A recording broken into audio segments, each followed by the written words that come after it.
स्वास्थ्य संबंधी समस्याओं पर खास जानकारी दी जाती है। और इस कड़ी में आज हमारे साथ हैं डॉक्टर विनीता रामनानी, जो बंसल हॉस्पिटल में consultant eye surgeon and glaucoma specialist हैं। डॉक्टर विनीता, आपका स्वागत करते हैं हम। नमस्कार, धन्यवाद। तो दोस्तों, आज हम बात करेंगे आंखों में दर्द के बारे में। जी हाँ, आंखों में दर्द की क्या वजह होती है और इसके इलाज के बारे में किन बातों का ध्यान रखना चाहिए, कौन सी ऐसी छोटी छोटी बातें हैं जिन पर ध्यान न देकर हम अपने आंखों को स्वस्थ रख सकते हैं। तो डॉक्टर विनीता रामनानी हमारे साथ हैं, आइए उनसे सवाल करते हैं। डॉक्टर विनीता, सबसे पहला सवाल आपसे हमारा यही है कि जब हम बात करते हैं आंखों में दर्द की, तो आंखों का दर्द क्या होता है? बेसिकली ये बहुत एक नॉन स्पेसिफिक सी चीज़ है जिसमें कि कई बार एक मिला जुला असर दिखने को मिलता है कि आंख में दर्द हो रहा है, सिर में दर्द हो रहा है, आंखों के चारों तरफ दर्द हो रहा है और एक अजीब सा एहसास है जो आपको दर्द के रूप में, भारीपन के रूप में, चुभन के रूप में या एक अनईजीनेस या एक अनहैप्पीनेस के रूप में आ सकता है, कि जिसमें कि आंखों में आपको एक पीड़ा है, वो असहनीय भी हो सकती है, वो चुभन के रूप में भी हो सकती है, या कुछ देर के लिए कुछ आंख में रगड़ रहा है या गड़ रहा है, उस टाइप की भी फीलिंग हो सकती है। इसके अलावा हम कई बार ये देखते हैं कि आंखों में कई बार अलग अलग तरीके से दर्द होते हैं, यानी कि इसका मतलब साफ ये है कि आंखों में जो दर्द होते हैं शायद उसमें भी कई तरीके के होते हैं, उसमें भी प्रकार होते हैं। डॉक्टर विनीता, आपसे यही जानना चाहेंगे कि आंखों में कितने प्रकार के दर्द हो सकते हैं। अक्सर हम देखते हैं कि कई बार ये जो बिल्कुल आगे का हिस्सा होता है ये भी बहुत ज़्यादा दुखने लगता है, या फिर कई बार हम अपनी पलकें बंद करते हैं तो नींद पूरी हो ही होती है, लेकिन बावजूद इसके बहुत ज़्यादा आंखों में दर्द होने लगता है। ये क्या है? बिल्कुल, कई बार जो आँखों के दर्द की लोकेशन होती है वो ज़रूरी नहीं है कि वो कारण हो। जैसे कि मैं एक सिंपल सा एग्जांपल दे दूं कि एक्सेसिव डिजिटल यूज़ किया आपने, या जैसे कि आपने बोला कि नींद पूरी न हुई तो भी हमें एक अजीब सी फीलिंग होती है, एक अजीब सी थकान जिसको हम कहते हैं, कि आंखों में फ्रेशनेस नहीं होती है। ये बहुत कॉमन है इन दिनों एक्सेसिव डिजिटल यूज़ की वजह से। वरना आंखों में जो दर्द है वो साइनस से भी जुड़ा हो सकता है, कि अगर किसी पेशेंट को साइनसाइटिस है, आंख की प्रॉब्लम न होते हुए भी एक आंखों में अलग सी जकड़न या भारीपन या आंसू आना हो सकता है। कई बार जो सिर दर्द की वैरायटी होती है, स्पेशली जो माइग्रेन या क्लस्टर हेडेक होते हैं, जिसमें कि आँखों में तो प्रॉब्लम होती ही है, पर उसका जो रूट कॉज होता है वो हेडेक यानी माइग्रेन या क्लस्टर हेडेक के रूप में होता है। और कई बार कोई शारीरिक बीमारियां होती है, जैसे डायबिटीज़ है, आर्थराइटिस वाले पेशेंट्स हैं, थायराइड वाले पेशेंट्स हैं, स्पेशली हाइपरथायरॉयडिज्म में जिसमें आंखें बाहर की तरफ आ जाती है, उसमें भी आँखों में तकलीफ़ हो सकती है। तो आँखों के तो बहुत सारे कारण हैं ही जिसकी वजह से आँखों में दर्द होता है, जिसको हम आगे डिस्कस करेंगे डिटेल में। लेकिन आँखों के अलावा भी शरीर के कई सारी बीमारियां या शरीर की कई सारी ऐसी चीज़ें हैं जिसकी वजह से हमारे आँखों में एक अजीब सी थकान, भारीपन या दर्द का एहसास होता है। वो आँख के अंदर, आँख के चारों तरफ, आँख की पलकों में कहीं भी हमको महसूस हो सकता है। तो डॉक्टर विनीता की बात सुन के ज़रूर आपके दिल में ख्याल आ रहा होगा कि आखिर कारण ऐसे कौन कौन से हो सकते हैं जिसकी वजह से ये अलग अलग जगह लोकेशन बदल बदल कर दर्द होता है। तो चलिए डॉक्टर विनीता, आपसे यही जानेंगे कि कारण क्या है सबसे बड़ा। डिजिटल यूज़ तो आपने बताया ही है, इसके अलावा क्या और कारण हो सकते हैं? अगर मैं आँखों की बात करूं तो हम पलकों से शुरू होकर अंदर तक, रेटिना तक जाएंगे, वो हमारी आँखों के दर्द के लिए रिस्पॉन्सिबल हो सकते हैं। पलकों पे कुछ चीज़ें बहुत ऑब्वियस सी दिखती है, जैसे कि पलकों में कोई इन्फेक्शन हो रहा है, पलक सूजी हुई है, या पलक के ऊपर कोई चोट लगी है, अगर कोई स्टोन इंजरी हुई है, या कहीं हम ट्रैवल कर रहे हैं, एक्सीडेंट हो रहा है, तो कुछ एक ऐसी ऑब्वियस सी चीज़ है जो आपकी आंख में चोट के रूप में दिख रही है। हो सकता है कि आप ट्रैवल कर रहे हैं और आंख में आपके एक धूल का कण चला जाए जो आपको दिख नहीं रहा है, पर फिर भी वो बहुत ज़्यादा चुभन और असहनीय पीड़ा दे सकता है, जिसमें कि आप आंख खोल भी नहीं पा रहे हैं और इनफैक्ट आप सो भी नहीं पा रहे हैं उसकी वजह से। तो ऐसी एक बहुत छोटी सी चीज़ रहती है जो आंखों को इंजर करती है, डिस्टर्ब करती है और आपको परेशान करती है। फिर आती है उसके बाद कहीं भी संक्रमण होता है, अगर आप आँखों की पलकों के ऊपर संक्रमण है, आँखों के अंदर कंजंक्टिवा जो होता है, जैसे हम कहते हैं कि आँख आई हुई है, कंजंक्टिवाइटिस, उसमें भी आपको पेन हो सकता है। अगर कॉर्नियल अल्सर है, अगर आपकी जो काली पुतली है वो नॉर्मल ट्रांसपेरेंट क्लियर नहीं है, उसमें कहीं कोई इन्फेक्शन है जिसको हम कॉर्नियल अल्सर या केराटाइटिस कहते हैं, उसकी वजह से भी पेन हो सकता है। इसमें मैं ध्यान देना चाहूँगी कि जो लोग बहुत लंबे समय तक कॉन्टैक्ट लेंसेज लगाते हैं या कॉन्टैक्ट लेंसेज लगा के सो जाते हैं या कॉन्टैक्ट लेंसेज लगा के स्विमिंग वगैरह कर लेते हैं, उनको भी आई में इंजरी होके कॉन्टैक्ट लेंस की वजह से कॉर्निया पे पेन हो सकता है। और फिर ऐसे ही कई सारी आंखों की बीमारियां हैं जिसमें ग्लूकोमा, चश्मे का नंबर और तिरछापन शामिल जी। हैं, जो आंखों को किसी न किसी तरीके से डिस्टर्ब करके पेन दे सकते हैं। तो अपने दर्शकों को भी हम यही कहना चाहते हैं कि अगर आप भी किसी आंखों की समस्या से जूझ रहे हैं तो बेफिक्र हो जाइए, हमारा ये मंच सिर्फ आपके लिए है और डॉक्टर विनीता आपके सवालों का जवाब देने के लिए यहाँ मौजूद हैं। तो लगातार नंबर जो हैं टीवी स्क्रीन पर फ्लैश हो रहे हैं, इन नंबर्स पर आप हमें कॉल करके अपने सवाल भी ले सकते हैं। तो आज डॉक्टर विनीता हमें बता रही हैं आंखों से क्यों हमारा ये जो कनेक्शन है इतना सर का भी रहता है। कई बार हम ये देखते हैं कि आंखों में जब दर्द होता है तो वो सीधा सीधा सर में भी पहुंच जाता है और सर के साथ साथ नाक में भी आ जाता है, क्योंकि कनेक्टिविटी इन सब चीज़ों की आपस में है। तो क्या आंखों का दर्द कोई सीवियर जो है फेस में भी जा सकता है, इसमें क्या कहेंगी आप? बिल्कुल, जो आंखों का दर्द है वो किसी बड़ी बीमारी का संकेत भी हो सकता है। जैसे ब्रेन ट्यूमर वाले पेशेंट्स हैं, वो सर दर्द और आंख के दर्द से प्रेजेंट कर सकते हैं। अगर फिर हमने सही तरीके से उनको पहचाना, उनका एमआरआई किया, तो फिर उन्हें समझ में आता है कि कहीं ब्रेन में कोई प्रॉब्लम है, जो एक बड़ी बीमारी है, ब्रेन ट्यूमर जैसे सामने उभर के आ सकती है। तो हमें कहीं भी अगर आंखों में दर्द है, किसी भी वजह से है, उसको हमें इग्नोर नहीं करना है, आई स्पेशलिस्ट को ज़रूर दिखाना है। आई स्पेशलिस्ट आपकी डिटेल में जांच करके उस कारण को पहचानने की कोशिश करते हैं, क्योंकि ये एक सिम्टम है, ये जो दर्द का सिम्टम है ये किसी बीमारी का संकेत हो सकता है। वो बीमारी बहुत बड़ी भी हो सकती है कि ब्रेन का प्रेशर बढ़ रहा है, जिसे हम इडियोपैथिक इंट्राक्रेनियल हाइपरटेंशन कह सकते हैं, या फिर एक छोटी सी चीज़ है कि आपने कॉन्टैक्ट लेंसेज बहुत लंबे समय तक लगा लिए, या फिर आपको कॉस्मेटिक्स की एलर्जी हो रही है, धूल मिट्टी सीजन की एलर्जी हो रही है, या ड्राइनेस हो रही है। तो ये जानना बहुत ज़रूरी है कि आखिर दर्द के साथ में आपको कौन सी जुड़ी हुई दूसरी समस्या है और उस दर्द का कारण क्या है। अगर उससे जुड़ी हुई आंख में आंसू आ रहे हैं, आंखें लाल हो रही है, आंखों में इरिटेशन भी हो रहा है, आप पढ़ नहीं पा रहे हैं, आपको देखने में समस्या है, तो ये कहीं ना कहीं आंखों से जुड़ा हुआ है। लेकिन अगर आपको आंख में दर्द के साथ में सर में दर्द हो रहा है, चक्कर आ रहे हैं, या फिर दिखने में भी धुंधलापन है, तो ये ब्रेन का या देखने वाली नस को दबाने का एक संकेत हो सकता है। तो प्लीज़ आप ऐसे में आंखों की जांच कराएं और इस दर्द को इग्नोर न करें। डॉक्टर विनीता, अक्सर हम देखते हैं कि दो तरह के जो होते हैं लोग होते हैं। एक वो लोग जो कि जैसे उनको कोई प्रॉब्लम हुई तो फ़ौरन ये सोचते हैं कि चलिए घर में बैठ के खुद रेमेडी कर लेते हैं, तो नेचुरल कभी गुलाब जल डाल लिया, कभी शहद डाल लिया, इस तरह की चीज़ें करते हैं। और एक लोग वो होते हैं कि फटाक से गूगल किया और कोई भी आई ड्रॉप लिया और इचिंग मिटाने के लिए डाल लिया। तो अब ऐसे लोगों के लिए क्या कहना चाहेंगे? ये दोनों चीज़ें बहुत ही, मैं कहूँगी कि गलत है, क्योंकि बिना जाने कि हमारा रूट कॉज क्या है। कई बार ऐसा होता है कि हमने कुछ भी गूगल करके या घर का गुलाब जल या कोई और चीज़ डाल दिया, तो टेम्परेरीली हो सकता है आपको दर्द में फ़ायदा हो जाए, आपको लगेगा कि शायद हम बेटर फील कर रहे हैं, पर कहीं ना कहीं हम उस बीमारी को आगे बढ़ने में सहयोग दे रहे हैं। क्योंकि अगर हमने उस बीमारी को पहचाना नहीं, उस बीमारी का जड़ से इलाज नहीं किया, तो वो तकलीफ़ आपकी बढ़ सकती है और आपको आगे चल के प्रॉब्लम दे सकती है। जैसे कि मैंने कहा कि ये जो दर्द होना है ये किसी एक बीमारी का संकेत है, तो हमें उस बीमारी को पहचानना है कई बार ऐसा होता है कि एक छोटा सा धूल का कण हमारी आंख के अंदर की साइड में पलक में चला जाता है, जो बाहर से देखने में आपको दिख नहीं रहा है, लेकिन वो पूरा टाइम आपको चुभता रहता है, परेशान करता रहता है।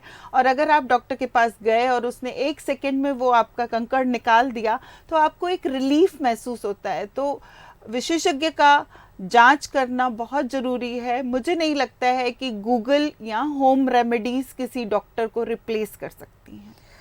डॉक्टर विनीता, आपसे अब हम ये भी जानना चाहते हैं कि जिस तरह से माहौल हो गया है, ख़ासतौर से अगर दिल्ली की बात करें तो प्रदूषण इतना ज़्यादा है, क्या ये भी आंखों का दर्द का एक सबब बन सकता है? इस बारे में आप क्या बताएंगे? बिल्कुल सही कहा आपने। जैसा कि हमारी आंखें हैं ये एक्सपोज्ड हैं। आपके बाहर का जो इन्वायरमेंट है, चाहे वो धूल है, धुआं है, मिट्टी है या पोल्यूशन है, कोई केमिकल्स हैं, स्पेशली कई तरीके की गैसेस रहती हैं हमारे इन्वायरमेंट में, तो ये हमारा आंख क्योंकि एक्सपोज्ड है बाहर इन्वायरमेंट को, ह्यूमिडिटी कम है, जैसे गर्मियों में काफ़ी सारी प्रॉब्लम्स पेशेंट्स को होती है, स्पेशली जो लोग 2 व्हीलर्स पे चलते हैं और वो हेलमेट या गॉगल का इस्तेमाल नहीं करते हैं।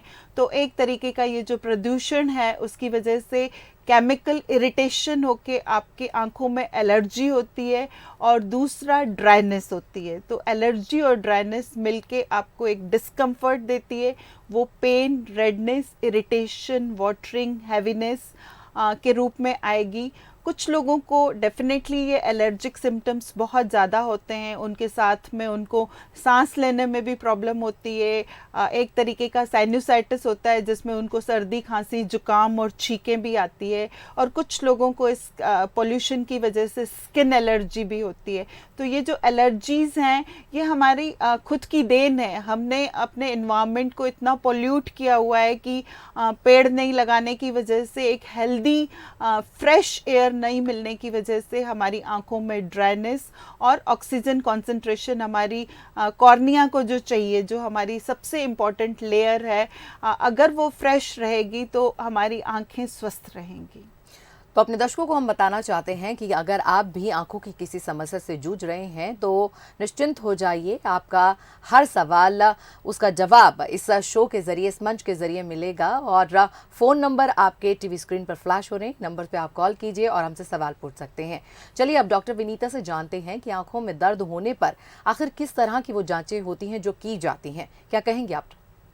सबसे ज़्यादा इम्पॉर्टेंट ये है कि अगर आँखों में दर्द है तो आप विशेषज्ञ को दिखाएं और अपनी आँखों की जांच ज़रूर करवाएं। कुछ लोग ऐसे हैं जो चश्मा नहीं लगाते हैं और उसकी वजह से भी उनको आँखों में दर्द हो सकता है, क्योंकि आपके चश्मे के हिस्से का काम आँखें करती हैं। हमें ये लगता है कि हम सिर्फ आँखों का इस्तेमाल पढ़ने के लिए या कंप्यूटर, मोबाइल देखने के लिए करते हैं, वरना ऐसा नहीं है। हम सुबह से लेकर रात तक, जब तक हम जग रहे हैं, हमारी आँखों का इस्तेमाल करते हैं। और अगर आँखों को चश्मे की ज़रूरत है और अगर हम उन्हें चश्मा नहीं देते हैं तो कहीं ना कहीं चश्मे के हिस्से का काम आपकी आँखें करके थकान महसूस होगी, स्पेशली शाम के आते समय। और अगर एक्सेसिव डिजिटल यूज़ है तो वो डिजिटल स्ट्रेन की वजह से भी आंखें थकेगी। तो सबसे ज़्यादा ज़रूरी है एक चश्मे के नंबर की जांच करना कि आपका विज़न कंप्लीट है कि नहीं है। फिर एक कंप्लीट आई एग्जामिनेशन, जिसे हम स्लिट लैम्प एग्जामिनेशन कहते हैं, और फिर फंडस एग्जामिनेशन की आपकी देखने वाली नस और रेटिना या आंखों की बनावट या आंखों का प्लेसमेंट सही है कि नहीं। कई बार स्क्विंट, जिसे हम ऑब्वियसली देखते हैं कि तिरछापन है आंखों में, उसकी वजह से भी आंखों में दर्द हो सकता है। तो अगर हमने स्क्विंट करेक्शन कर लिया तो हमारी आंखों का दर्द कम हो सकता है। तो जो जांचें हैं वो निर्भर करती है कि आपको एसोसिएटेड सिम्टम्स कौन से हैं। क्या ये दर्द साइनोसाइटिस से जुड़ा हुआ है, क्या ये दर्द एलर्जिक है, आँखों से जुड़ा हुआ है, या फिर ये दर्द कहीं ना कहीं आपकी दूसरी समस्या, जैसे कि मैंने बोला कि एक्सेसिव हार्मोनल लेवल्स, जैसे डायबिटीज़ में, थायराइड में जो प्रॉब्लम्स होती हैं, या ब्रेन की वजह से है। तो अगर हमें ऐसा लगता है कि ये ब्रेन की वजह से है तो हम MRI भी करवाते हैं, न्यूरोलॉजिकल चेकअप्स भी कराते हैं।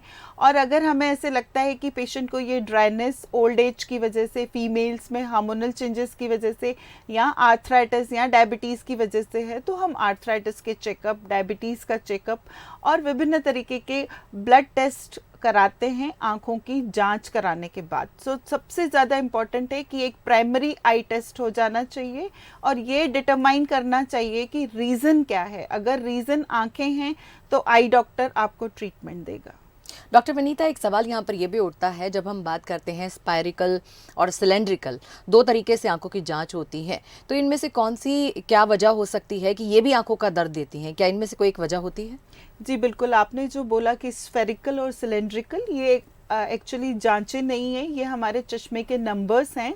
जब भी किसी को चश्मा लगता है तो उस चश्मे के प्रिस्क्रिप्शन में प्लस और माइनस का साइन होता है और स्फेरिकल और सिलेंड्रिकल होता है। स्फेरिकल जो होता है वो चश्मे का नंबर हमारी आंखों की लंबाई के ऊपर निर्भर करता है। अगर 1 मिलीमीटर आंख लंबी हो जाती है तो -3 का चश्मा लग सकता है, और 1 मिलीमीटर आंख छोटी हो जा सकती है तो +3 का नंबर रखता है, जिसे हम मायोपिया और हाइपरमेट्रोपिया रिफ्रैक्टिव एरर कहते हैं। ये जो कहलाते हैं ये स्फेरिकल नंबर्स होते हैं और ये बिना किसी साइन के होते हैं, और अगर हमने चश्मा नहीं लगाया तो हमें धुंधला दिखता है। तो जैसा कि आपने कहा कि ये स्फेरिकल वाले पेशेंट्स जो हमेशा आई डॉक्टर के पास आते हैं क्योंकि उनको धुंधला दिखता है।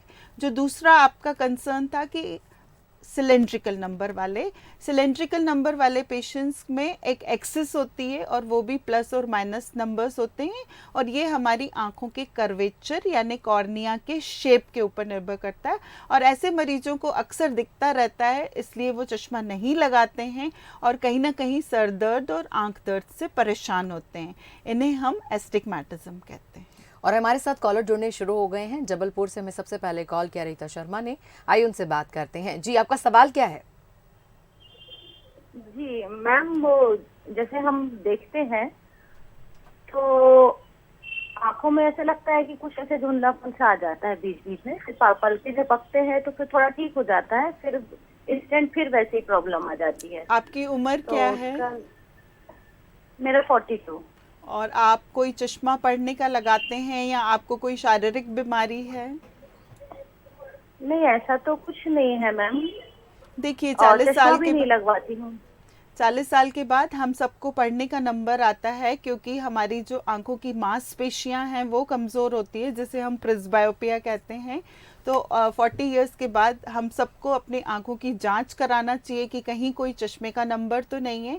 और जैसा भी आपने कहा कि आपको आंखें ब्लिंक करने के बाद बेटर दिखता है या बेटर महसूस हो सकता है, तो ये एक लुब्रिकेशन की कमी मुझे लग रही है। तो आप refresh tears I drop use कर सकती हैं, या फिर विशेषज्ञ की देख रेख में आप अपनी आई टेस्ट करा के उनसे लुब्रिकेटिंग ड्रॉप्स लिखवा सकती हैं। और चलिए अब डॉक्टर विनीता से ये जान लेते हैं कि जब आंखों के दर्द के बारे में हम जान लेते हैं तो इसका इलाज फिर किस तरीके से किया जाता है, क्या बताएंगे आप? जी, जो आँखों का दर्द का इलाज है वो बहुत ही सिंपल सरल है, अगर हमने डायग्नोसिस सही बना लिया। जैसे कि किसी पेशेंट को आँख में दर्द एक चुभन के रूप में हो रहा है, जिसमें कि कोई फॉरेन बॉडी आँख में पड़ी हुई है, तो अगर हमने वो फॉरेन बॉडी निकाल दी तो आपने उस रूट कॉज को ट्रीटमेंट दे दिया और आँख अच्छी हो गई। अगर वो कॉन्टैक्ट लेंस की वजह से है तो आपने कॉन्टैक्ट लेंसेज नए दे दिए, या थोड़े दिनों के लिए कॉन्टैक्ट लेंसेज बंद कर दिए, या कुछ कॉन्टैक्ट लेंसेज की हेल्दी हैबिट्स पेशेंट्स को बता दी, तो वो परमानेंटली एक तरीके से आँखों के दर्द से ठीक हो सकते हैं। माइग्रेन का दर्द है जो रिकरेंट होता है, रिकरेंट होने के साथ में वो एपिसोडिक भी होता है, मतलब कुछ समय के लिए आप बहुत अच्छे होते हैं और फिर अचानक से एक दिन आपको आँखों में और सिर में बहुत तेज दर्द होता है। तो ये जो एपिसोडिक आँखों में दर्द और सर में दर्द है, उसके लिए हमें न्यूरोलॉजिकल चेकअप की ज़रूरत है, क्योंकि कहीं ना कहीं ये आपके ब्रेन से संबंधित होता है। जैसे क्लस्टर हेडेक होता है जो इरेगुलर लाइफस्टाइल्स की वजह से होता है, उसमें भी अचानक से बहुत ज़्यादा आँखों में दर्द होता है एक तरफ, और आँख में आंसू आने लगते हैं और आँखें खुल नहीं पाती, और पेशेंट को बहुत ज़्यादा अनईजीनेस लगते हुए वॉमिटिंग्स भी हो सकती है। तो ये क्लस्टर हेडेक का ट्रीटमेंट हमें उस समय पर लेना रहेगा। अगर हमने वो ट्रीटमेंट ले लिया तो हमारी आई का दर्द ठीक हो जाएगा। लेकिन कुछ लॉन्ग टर्म डिजीजेस हैं, जैसे ग्लोकोमा है, तो ग्लोकोमा वाले पेशेंट्स को अपनी रेगुलर मेडिसिन आई ड्रॉप्स डालने ज़रूरी हैं। अगर वो कुछ समय के लिए दवाइयाँ बंद कर देंगे तो उनका आई का प्रेशर बढ़ के न विजन चला जाएगा बल्कि आंखों में दर्द भी बढ़ जाएगा। जो ड्राई आई के पेशेंट्स हैं जिनमें कि शिरमर्स टेस्ट जो हम करते हैं जो लेवल बताता है कि ड्राइनेस का, अगर वो सीवियर ड्राई आई है तो उन्हें लगातार अपनी ड्राइनेस का ट्रीटमेंट डॉक्टर से पूछ के लेना रहेगा। तो चलिए अब डॉक्टर विनीता से ये भी जान लेते हैं कि आंखों के दर्द के लिए बचाव और सुरक्षा के उपाय क्या हैं। बहुत ज़रूरी है कि हम अपनी आंखों को तवज्जो दें। कहीं ना कहीं हम अपनी आंखों को इग्नोर करते हैं, स्पेशली जब हम उनका इस्तेमाल करते हैं डिजिटल गैजेट्स के लिए। तो हमें 20-20-20 का नियम अपनाना है, जिसमें कि हमें 20 मिनट्स के बाद 20 सेकेंड्स के लिए आंखों को बंद करना है। और केमिकल्स का इस्तेमाल एज ए कॉस्मेटिक फीमेल्स में ज़्यादा होता है, तो वो केयरफुल होके करना है। आई मेकअप टाइम पे रिमूव करना है। रेगुलर आई टेस्ट कराना बहुत ज़रूरी है, चाहे वो बच्चा है, यंग है या बूढ़ा है, उन्हें अपना समय रहते आंखों का चेकअप कराना ज़रूरी है। स्पेशली वो मरीज जिनको बार बार सर दर्द और आंख में दर्द होता है, या वो मरीज जिनको कोई शारीरिक समस्या है जैसे डायबिटीज़ है, ब्लड प्रेशर है, थायराइड की बीमारी है, या जिन्हें दिखने की समस्या है।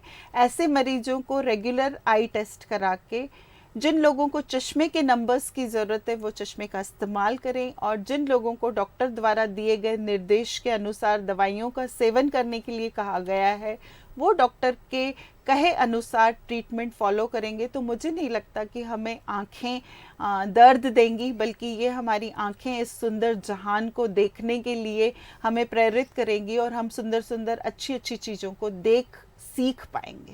बिल्कुल सही कहा डॉक्टर साहब आपने। और साथ ही साथ आपसे अब चलते चलते एक छोटी सी चीज़ हम ये भी जानना चाहेंगे, जिस तरह से हम शैम्पू करते हैं, ब्रश करते हैं, तो आंखों के लिए भी क्या रोज़ाना कुछ ऐसी चीज़ हमें करनी चाहिए जिससे हमारी आंखें सुरक्षित रहें? आंखों के लिए सबसे ज़्यादा ज़रूरी है कि हमें किसी भी चीज़ को स्टेयर नहीं करना है कंटिन्यूअसली, हमें उनको बीच में फ्रीक्वेंटली ब्लिंक करते रहना है और उनको टॉर्चर नहीं करना है। मैं ये बोलूँगी कि अगर आपने 3 घंटे लगातार मोबाइल देख लिया लाइट बंद करके बहुत ब्राइट इल्यूमिनेशन में, तो वो एक तरीके का टॉर्चर है। तो आप अपनी आंखों को स्वस्थ रखने के लिए एक स्वस्थ जीवन शैली अपनाएं, समय से खाएं, समय से सोएं और डिजिटल गैजेट्स का इस्तेमाल कम करें, और जितना हो सके डॉक्टर के कहे अनुसार ट्रीटमेंट लें। कुछ लोगों को बहुत बार बार आंखें धोने की आदत है, उन्हें लगता है कि हम बार बार पानी के छींटे आंख में मारेंगे तो शायद हम अपनी आंखों को बहुत अच्छा रख पाएंगे, जबकि हमारी आंखों को सिर्फ दिन में 2 से 3 बार धोने की ज़रूरत है, स्पेशली जब आपने मेकअप वगैरह लगाया हुआ है। वरना ज़्यादा बार धोने से आप आंखों के जो न्यूट्रिएंट्स हैं जो आपके टीयर्स में हैं वो वॉश कर देते हैं। आप सिर्फ एक हेल्दी लाइफस्टाइल अपनाएं और अपनी आंखों को गॉगल चश्मे से प्रोटेक्ट करें। एक हेल्दी लाइफस्टाइल रखेंगे तो एक स्वस्थ शरीर में आपकी स्वस्थ आंखें रहेंगी। डॉक्टर विनीता, आपका बहुत बहुत धन्यवाद हमें वक्त देने के लिए। नमस्कार, धन्यवाद। तो आज हमने डॉक्टर विनीता रामनानी से आंखों में दर्द की क्या वजह है इस बारे में कई जानकारियां साझा की। निश्चित रूप से आपको भी सभी सवालों के जवाब मिल गए होंगे। आंखों की समस्या को लेकर बिल्कुल भी लापरवाही ना करें, फौरन डॉक्टर से संपर्क करें और स्वस्थ रहें। इसी के साथ हमारी खास पेशकश में फिलहाल इतना ही। कल फिर हाजिर होंगे एक नई स्वास्थ्य संबंधी समस्या के उपचार के साथ। दीजिए इजाजत, नमस्कार।